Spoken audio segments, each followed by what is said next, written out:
আসলে আমি সবসময় অ্যাডভেঞ্চার প্রেমী মানুষ। পাহাড়ের গহিনী, এই বান্দরবনের অনেক গহিনী এই জায়গাটা, এখানে হচ্ছে মঙ্গলপাড়া নাম। আসলে আমরা যাচ্ছি বাদুর গুহা এক্সপ্লোর করতে। আসলে বিপজ্জনক বটে, প্রতিটি পরদে পরদে মৃত্যুর হাতছানি। আপনারা সমস্ত ভিডিও দেখুন এবং আমাদের অভিযানটাকে সফল করে তুলুন।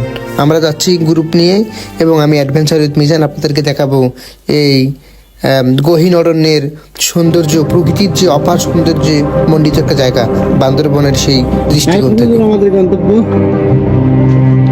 আরো 1 ঘন্টার মতো হবে আর কি। 1 ঘন্টা হলে পৌঁছে যাবে। সো